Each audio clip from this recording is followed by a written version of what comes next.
Welcome to Ask Miley. My name is Miley, and I'm an expert on all things having to do with the Colt. Having been trained in quality online learning and teaching from way back when I was just a little pup. I also know a lot about video, mainly because of my time watching and analyzing shows such as Animal Planet. Anyway, let's get to the point. Many of you have written me emails and asked me about subsection 10.2 of the Colt rubric, which states, audio and video content displayed easily on multiple platforms such as PCs, tablets, and smartphones. Well, that's all fine and dandy to say, but how do you actually do that? How do you ensure that everyone sees your content no matter what device they use? As an expert on video and audio, I'd like to give you some tips today on how to deliver your multimedia content in the best format for a multitude of platforms. When you look at the name on a video file, you will notice that the file names end with extensions, those three-letter acronyms after a period.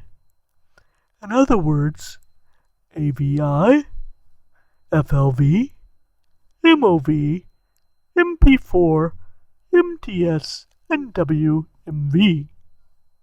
These extensions indicate the video file's format. Think of the video file formats as being buckets that hold all the information for your video. This is similar to how a .zip file compresses a multitude of files from a computer folder. Some of the video file formats or compression techniques only work for certain platforms. For example, .flv Flash, which was a very popular video format for quite some time, doesn't work on any of the Apple iOS devices, such as the iPhone or the iPad, so you'll want to avoid it, because you know how much I love my iPad. When you are digitally delivering content to your viewers, you need to consider 3 criteria: the size of the file, that is, the compression, the resolution, the quality of the video, and the compatibility with as many devices as possible. For the internet, you want small file sizes. Even though most people now have broadband internet connections, it is still best to keep the file sizes as small as possible. The reason? A large video file is more likely to encounter buffering issues and drive the viewer crazy with its slowness of delivery. What you want is the smallest file size possible while still maintaining video and audio quality. If a video file is large in size, it will be slow to download unless you use a streaming tool such as YouTube or Vimeo. How smoothly your video streams may very well make the difference between whether a student will bother to watch it or not. The streaming process downloads the content from your containers in small, compressed packets as needed and delivers them while the viewer is watching the video.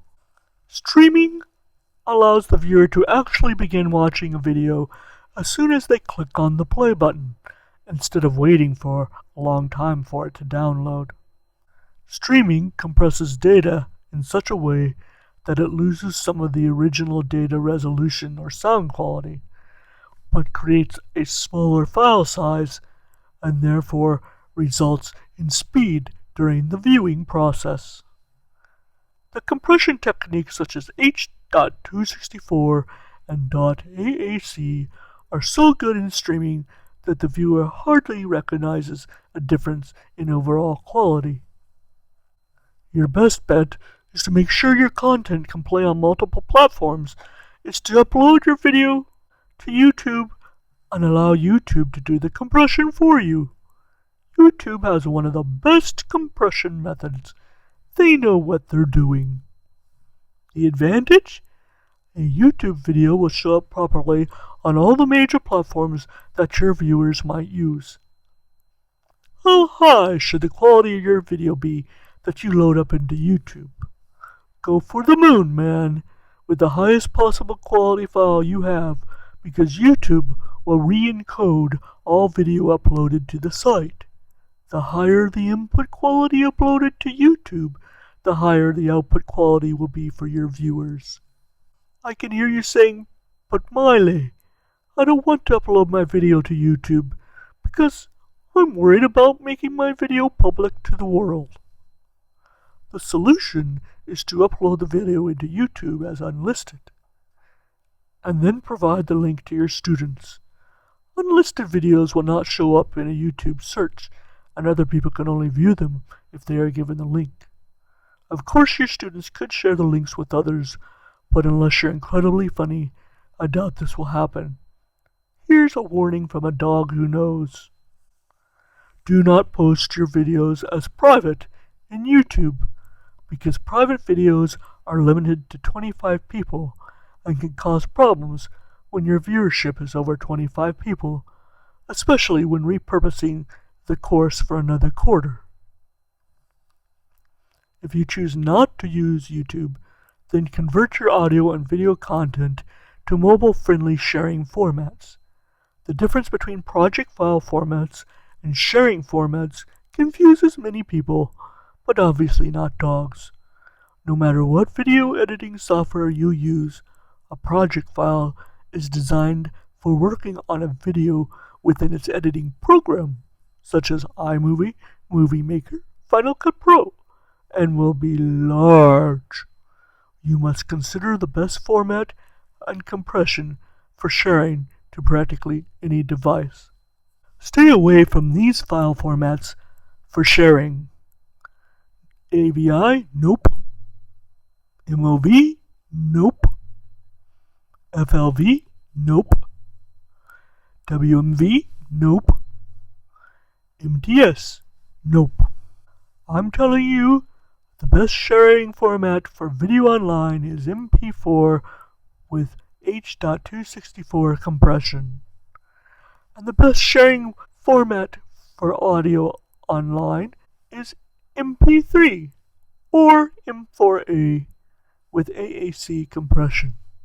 Remember, .wmv is small in size and perfect for sending an email, but not a good resolution for online video. Choose the best sharing format for your viewer, .mp4 for video or .mp3 for audio. One advantage to using YouTube is that it senses what kind of device a video is being played on. For example, an iPhone, an iPad, an Android, and adjust it automatically for the device. If you choose not to use YouTube and upload your video in some non-streaming way, you will want to offer your video in alternate sizes for those who use mobile devices. Generally, this means exporting your video at a 640 by 480 resolution for phones and tablets and offering it up as a separate link from your main video, which you intended for computer users. One more tip. Although as an educator, it is possible to petition YouTube to upload videos longer than 15 minutes, keep your videos short. After all, we know that students these days have the attention span of a gnat. More than 5 to 10 minutes and their minds are completely wandering. Now I, myself, can watch a gnat for an hour and be totally amused by it, but people flutter around like gnats and they can't pay attention for very long. If keeping your students' attention means making your videos in multiple parts, part 1, part 2, part 3, and so on, then do it. Just do it, okay? Shorter videos not only stream better, but they allow your students to split up the work according to their attention span. They can watch part 1 of your video at breakfast. Boy, that looks good. Part 2 at the bus stop. And part 3 at lunch. I am so hungry now. By all means, help them out in whatever way you can. There are so many things to divide their attention these days. And by the way, thanks for paying attention to my video. Peace, dudes.